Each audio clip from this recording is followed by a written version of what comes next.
বরগুনার পর এবার কুমিল্লাকে ডেঙ্গুর হটস্পট ঘোষণা করা হয়েছে। জেলায় এপ্রিল থেকে এ পর্যন্ত আক্রান্ত ছাড়িয়েছে 500 জন।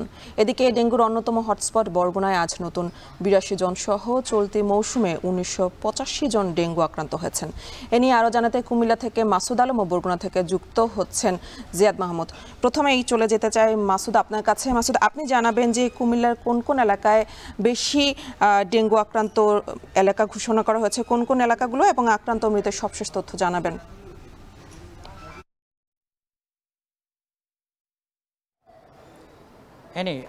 ডেঙ্গুর প্রকোপের কিন্তু এখন একটি মৌসুম চলছে। তবে আমরা দেখেছি জেলার বিভিন্ন উপজেলায় এর প্রকোপ থাকলেও কিন্তু দাউদকান্দি উপজেলায় এর হার কিন্তু সবচেয়ে বেশি।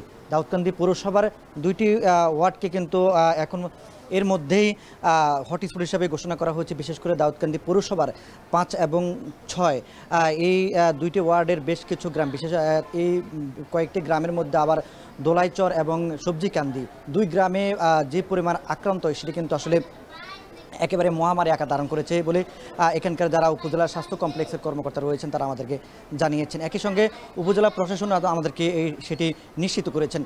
তারা বলছেন যে আসলে এপ্রিলের শুরু থেকে কিন্তু এই উপজেলায় আক্রান্ত হতে শুরু করে মানুষ ডেঙ্গুতে।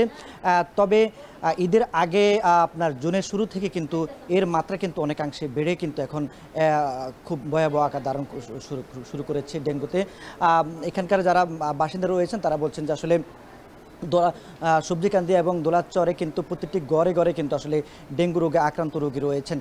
তবে এখানকার স্বাস্থ্য কর্মকর্তারা বলছেন যে পরিমাণ রোগী আক্রান্ত হচ্ছেন সে পরিমাণ কিন্তু রোগী চিকিৎসা নেওয়ার জন্য কিন্তু হাসপাতালে আসছেন না। এর মধ্যে কিন্তু দাউদকান্দিতে ডেঙ্গুতে আক্রান্ত হয়ে ঢাকায় চিকিৎসাধীন অবস্থায় মারা গিয়েছেন 3 নারী। এই ঘটনার পথে কিন্তু আসলে উপজেলা জুড়ে কিন্তু এক ধরনের আতঙ্ক তৈরি হয়েছে। অতি ঝুঁকিপূর্ণ হিসেবে ঘোষণা করা হয়েছে পৌরসভার বেশ কয়েকটি এলাকা। তবে 5 এবং 6 নং ওয়ার্ডে কিন্তু এখন ডেঙ্গু প্রতিরোধে উপজেলা প্রশাসন এবং স্বাস্থ্য কর্মকর্তারা কিন্তু অভিযান চালাচ্ছেন। সেখানে আসলে মশক নিধনে নানান ধরনের কার্যক্রম তারা শুরু করেছেন। তারা বলছেন যে ডেঙ্গু প্রতিরোধে মানুষকে অবশ্যই শনাক্ত করে তারা হাসপাতালে এসে চিকিৎসা নিতে হবে, এটা চিকিৎসকদের পরামর্শ নিয়ে। তবে তারা বলছেন যে আসলে এই যে প্রকট আকার ধারণ করার মূল কারণ হচ্ছে যে যারা আক্রান্ত হয়েছিলেন শুরু থেকে তারা কিন্তু আসলে বাড়িতে থেকে আসলে চিকিৎসা নিতে গিয়ে কিন্তু আসলে ভয়াবহ আকারে তারা ভয়াবহ আকারে কিন্তু কবলে পড়েন। এতে করে তারা বলছেন যে আসলে চিকিৎসকদের পরামর্শ অবশ্যই জরুরি। তারা বলছেন যে এ পর্যন্ত শুধু 2টা ওয়ার্ডেই 5 এবং 6 নং ওয়ার্ডে মূলত হচ্ছে যে 5 শতাধিকের মতো রোগী মানুষ কিন্তু আসলে ডেঙ্গুতে আক্রান্ত হয়েছেন। তবে এই সংখ্যা প্রায় পুরো উপজেলাতে প্রায় 6 শতাধিক। তবে এই ডেঙ্গু প্রতিরোধে তাদের কার্যক্রম অব্যাহত রয়েছে। তো এনেই ছিল কুমিল্লা থেকে সবশেষ। এবার ডেঙ্গুর আরও খবর জানতে চলে যাব বরগুনায় জিয়াদের কাছে। জিয়াদ, আপনি জানাবেন হাসপাতালে ডেঙ্গু রোগীর চাপ কেমন দেখছেন, এছাড়া ডেঙ্গু নিয়ন্ত্রণে সংশ্লিষ্টরা কি বলছেন?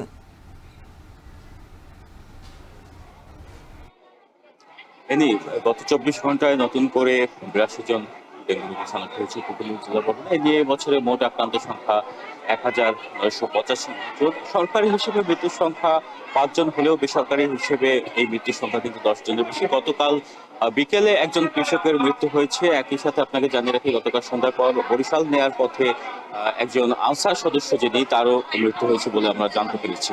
তো এখানে আক্রান্ত এবং মৃতের সংখ্যা যেন কমছে না। এখানে আপনি দেখতে পাচ্ছেন যে স্বজনদের ভিড়ে এখানে যে চিকিৎসা কার্যক্রম কিছুটা ব্যাহত হচ্ছে বলে চিকিৎসকরা আমাদের জানিয়েছেন। এখানে প্রচুর স্বজনদের ভিড় এবং একজন রোগীর সাথে 3 জন 4 জন 5 জন করেও স্বজন আসছেন। আরও একটি বিষয় যে দেশে করোনা সংক্রমণ ঘটেছে, এক্ষেত্রে যদি এখানে কোনো একজন করোনা রোগী এসে পড়েন তাহলে কিন্তু করোনার যে ঝুঁকি সেটি বহুলাংশে বেড়ে যাবে। এখানের যে হাসপাতালের মেঝে, সেই মেঝে পর্যন্ত কানায় কানায় পূর্ণ ডেঙ্গু রোগীতে। তো এখানকার হাসপাতাল কর্তৃপক্ষ তারা চাচ্ছেন, যদিও সব পরীক্ষা না হওয়ার, পরীক্ষা নিরীক্ষার ক্ষেত্রে অনেক পরীক্ষা না হওয়ার কিন্তু অভিযোগ রয়েছে। হাসপাতাল কর্তৃপক্ষ চেষ্টা করছেন, তারা বলছেন যে কিট সংকট কাটিয়ে কিংবা চিকিৎসা সংকট কাটাতে তারা চেষ্টা করছেন, এবং একই সাথে পৌর প্রশাসন, জেলা প্রশাসন তারা কিন্তু আগের থেকে অনেকটাই যে বর্জ্য নিষ্কাশন কিংবা জলাবদ্ধতা নিরসনে ব্যাপকভাবে কাজ করছেন। এবং বৃষ্টি থাকায় আপনাকে জানিয়ে রাখি, গতকাল রাত থেকে এখন পর্যন্ত বৃষ্টি হচ্ছে। এই বৃষ্টি কিন্তু একদিকে একটি নতুন শঙ্কার জানান দিচ্ছে, কেননা বৃষ্টির পরে যে গরম তাতে কিন্তু এডিস মশা বংশ বিস্তার অনেকটা সহায়ক বলে জানিয়েছে। তাই জেলা প্রশাসন সার্বিক প্রচেষ্টা করছেন, তারা পরিষ্কার পরিচ্ছন্নতা অভিযান সহ সব ধরনের কার্যক্রম অব্যাহত রেখেছে। তো এই ছিল বরগুনা থেকে আমার কাছে সব।